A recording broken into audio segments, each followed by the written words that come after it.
안녕하세요. 북신의 서재입니다. 어째 인간은 예술이나 스포츠 혹은 그 무엇이든 간에 극한까지 밀고 가는 종족인지 의아해질 때가 있습니다. 맨몸으로 빙판 위에 엎드려 내달리는 스켈레톤을 보고 있으면 죽음을 두려워하지 않는 인간의 도전 정신에 아득해옵니다. 자동차 경주는 또 어떠한가요? 보고 있는 것만으로도 남성들의 피를 끓게 한다는 르망 24시간 레이스는 죽음을 불사하지 않고서는 도전장을 내밀 수 없을 만큼의 극한 스포츠입니다. 제임스 맨골드의 포드 앤 페라리는 1966년 포드가 페라리 아성의 도전에 눈부신 성공을 가져왔던 역사적 사실을 근간으로 합니다.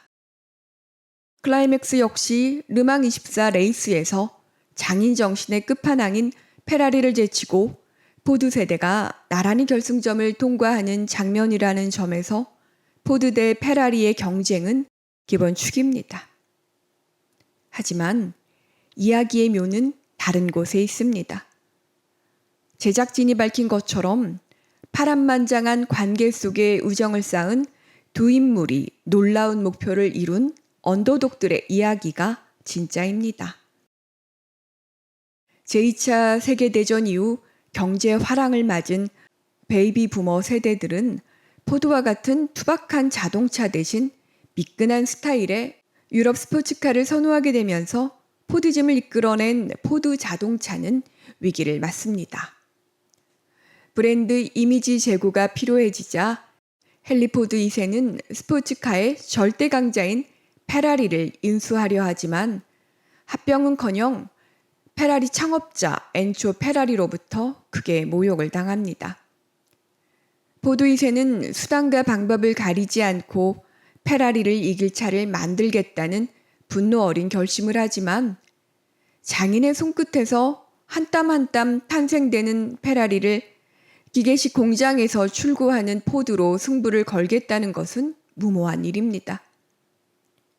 게다가 기한이 90일밖에 안 되는 상황에서 르망 24시간 레이스 6연패의 기록을 가진 페라리를 넘어서는 경주차를 만든다는 것은 그야말로 불가능한 도전입니다.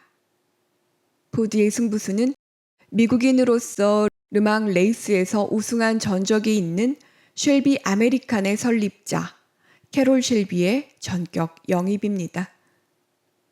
그는 심장병으로 레이싱을 포기했지만 레이싱에 요구되는 최적의 자동차와 레이서의 세계를 누구보다 잘 알기 때문입니다. 그리고 쉘비가 불가능한 도전을 위해 점찍은 유일한 사람이 고집불통의 상남자 켄 마일스입니다. 레이싱을 위해서는 그 무엇과도 타협하지 않는 켄은 매출 제일의 경영진과 충돌할 수밖에 없습니다. 페라리를 꺾으려면 켄을 제외하고는 대안이 없음을 아는 쉘비는 포드 이미지와 맞지 않는 켄을 못마땅하게 여기는 꼰대 임원들과 켄 사이에서 협상과 타협을 이끌어냅니다. 거친 레이서 켄을 연기했던 크리스찬 베일과 실용적 사고를 지닌 자동차 엔지니어 쉘비 역의 맷 데이먼의 조합은 이 영화의 또 다른 관전 포인트입니다. 실화를 바탕으로 한 자동차 경주만으로도 흥미만점인 이 작품이 더한 매력으로 다가오는 것은 불가능에 도전하는 인간 이야기이기 때문입니다. 1966년 이전까지 르망 24시간 레이스에 출전 경험조차 없던 포드가 24시간 동안 13,629km의 서킷을 가장 많이 그리고 가장 빨리 돌아야 하는 르망 레이스에서 그의 1966년 1위부터 3위까지 차지한 이라는 완벽한 성공 신화입니다. 그리고 그 중심에는 열정과 실력 빼면 아무것도 없는 레이서 켄 마일스가 있습니다.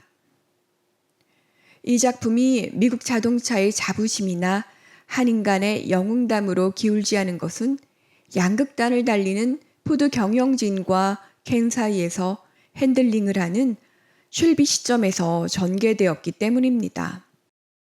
심장이 뛰는 대로 움직이는 칼이나 영업 매출만이 전부인 임원들은 어찌 보면 단순한 사람들입니다. 자신만이 최고라 믿는 이들의 생각을 바꾸고 설득하는 역할의 쉘비야말로 승리의 진짜 주역입니다. 7000 rpm 언저리에서 심장이 뛰는 켄을 끝까지 데리고 가기 위해서는 그 역시 진심이 아니고서는 불가능합니다. 무언가에 진심인 이들의 인생을 엿보는 일은 짜릿하며 역경과 위기가 아니고서는 그토록 열정이 나올 수 없음을 확인하는 일 역시 마음을 동하게 합니다. 무언가를 대충 원해서는 아무것도 얻을 수 없습니다.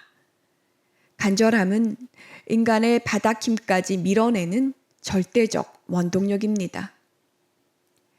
버디 무비로 보아도 좋을 만큼 켄과 쉘비의 우정과 신뢰는 완벽했지만 자동차 엔지니어로서 쉘비의 역할은 한계가 명확했고 투지의 사나이 켄은 자기와의 승리 이상을 넘을 수 없었습니다. 애초부터 자동차 판매 전략으로서만 레이싱에 관심을 가졌던 헨리 2세나 경영진들은 심장이 펄떡이는 르망24 레이스 세계와는 거리가 먼 사람들이었습니다. 그들 욕심으로 켄과 쉘비의 우승은 도둑맞고 오히려 그 둘의 경의를 표하는 사람이 엔초 페라리인 것은 흥미롭습니다. 세상은 언제나 그렇듯 예상대로 흘러가는 것이 아니지 않던가요?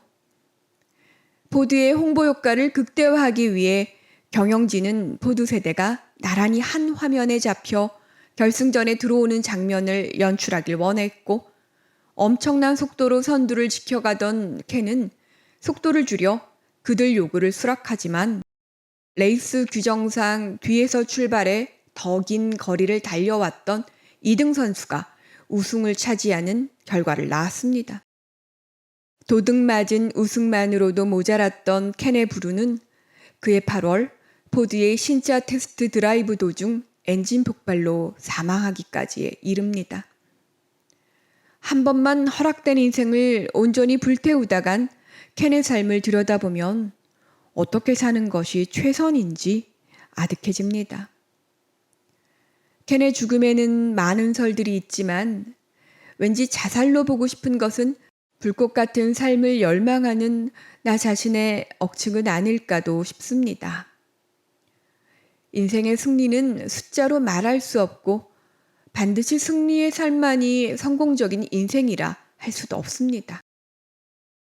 아무나 켄이나 쉘비가 될 수도 없으며 얄밉게 비쳤던 헨리 포드 2세야말로 진짜 성공한 인생이 맞습니다.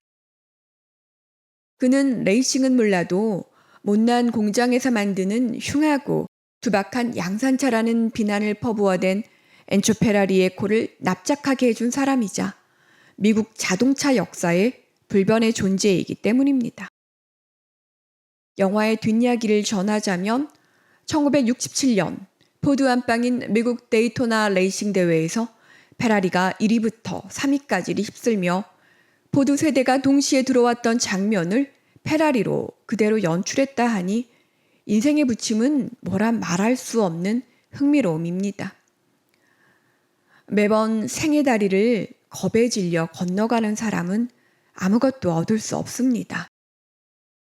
타협할 줄 몰랐던 켄은 고독했을지언정 어떠한 경우에도 자기를 지켜나간 사람으로 살았습니다. 켄과 쉘비의 한판 모험과 열정, 인간관계의 다단함, 무엇보다 손에 땀이 찰 정도의 몰입감을 안겨준 레이싱 영화 포드 앤 페라리는 2019년 최고의 영화로 손색 없습니다. 감사합니다.